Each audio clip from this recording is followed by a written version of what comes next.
Hey everyone, this is Leo over at TechLine, and for once we have a bit of a more bloggy kind of video about a hardware update that's happening in the industry, this time with Intel dropping a lot of really cool news out there about their Intel Arc A750 series of graphics card, and why I find it to be very relevant within the TechLine business.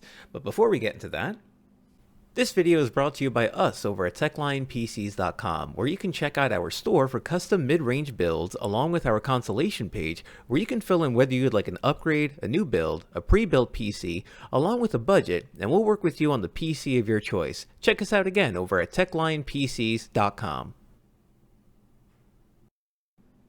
So for those who weren't in the know, there were three giant competitors when it comes to the GPU market. The big one, of course, is NVIDIA, followed by the AMD platform. And the new guys that are on the field are, of course, going to be Intel with their Intel Arc system. Now, the Intel Arc system did come out in the middle of last year, around the time that the GPU crisis started to finally waver. So it came out a bit late, if you will. And Intel was mostly trying to challenge the RTX 3050 Ti when it came to price to performance, because its initial cost was around $300. However, the thing with this was, as a lot of reviewers that were out there, and even me when I was testing out cards that I wanted to use in my build that I sold, is that AMD has a much better offering when it comes to the RX 6650 XT, which not only was a cheaper card at the time, but also outperformed the hell out of this card. And the Intel Arc system, though a very new card that's out in the market, and at a much more alluring cost at now $250, we did have to put the big question, does the performance actually justify it?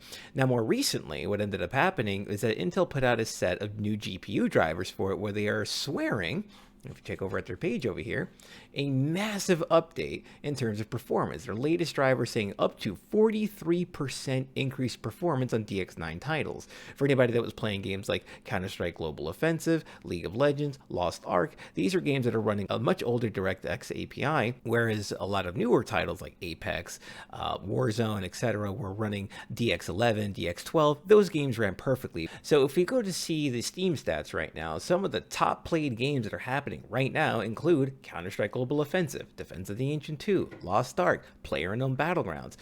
There's a lot of these games that are running much older engines and much older DirectX API that the Intel Arc system just wasn't able to handle in comparison to its competitors. So I think it's really cool that they're actually putting something like this out there. Now, the big question, of course, like I was mentioning beforehand, is how does this compare in terms of price to performance to its competitors? Now that it's getting a price drop, who are its direct competitors? Now, on the AMD side of things, at MSRP list cost, AMD has the RX 6650 XT desktop graphics card, which again, I've had it for some other systems that I've built and sold. Absolutely fantastic card, and is currently my favorite card to recommend people to use when they're building a current age budget PC. At $250 MSRP, you could actually end up finding this card mostly for up to $280 if you're looking at places like Newegg or Amazon. And it comes with 2 free games out of the box too. It comes with not only the Callisto Protocol, but also Dead Island 2, which as of the recording of this video is coming sometime soon. But that's like an extra $120, $130 deal added on top of this graphics card, which of course, if you're going to be playing games like this, a completely no-brainer kind of a situation for you. Over on the NVIDIA side of things, when it comes to their graphic card selection, their only $250 card that they have on notice right now is the RTX 3050, which is one of the lowest end cards from their last generation that they have. Currently, they're not worried about the 30 series anymore. They're jumping over ship to the 40 series, and they're only going to be releasing 40 series products from now on. So we're not going to be expecting to find any $250 40 series cards. You're going to have to jump back a generation for the same thing. And actually, it's the same thing with the AMD side of things. They're only going to be working on their 7000 series of graphics cards right now, working with the 7900 XT and XTX, and we'll see what they're going to be releasing soon over in the future. So these are the 2 direct competitors in terms of price to the A750 that Intel is putting out. However, if we go and check on Newegg right now, we can actually see, if we look up the cheapest RX 6650 XT that they have right now, it's going to be about $290. Now again, it does come with those 2 free games of Callisto Protocol and Dead Island 2, but you do have to factor that in now when it comes to the total cost of the system. And we used to be able to find this card a little bit cheaper, up to almost $260, so it seems like it kind of had a bit of a price bump since then.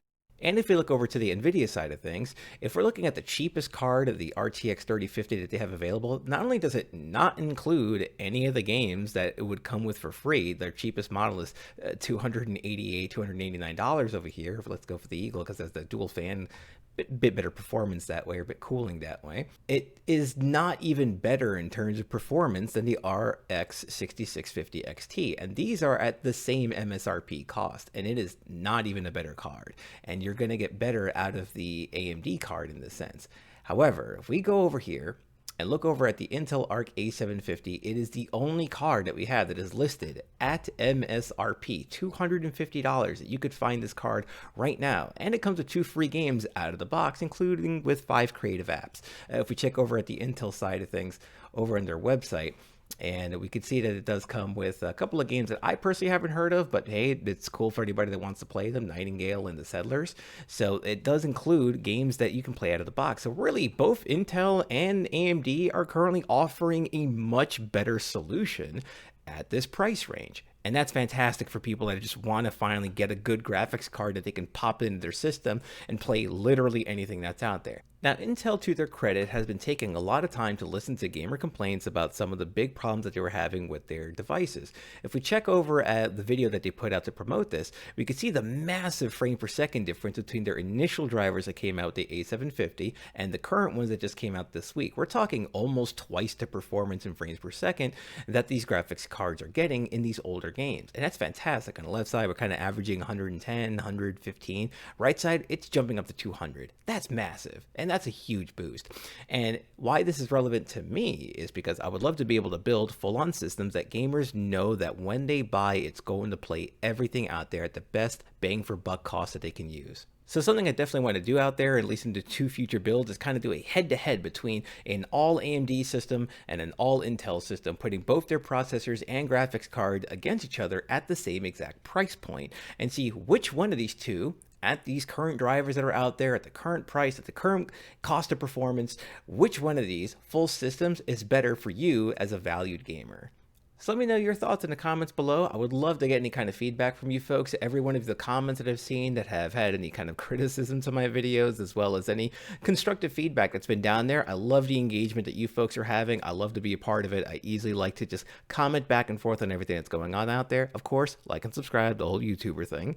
And if you ever have some time, check out our site over at techlinepcs.com. We still update the store with a couple of builds that we made recently that are on the site. And of course, the consultation page that you can access if you have any questions about your build, your upgrade, or anything you wish to do with your PC. Until next time, this is Leo signing out.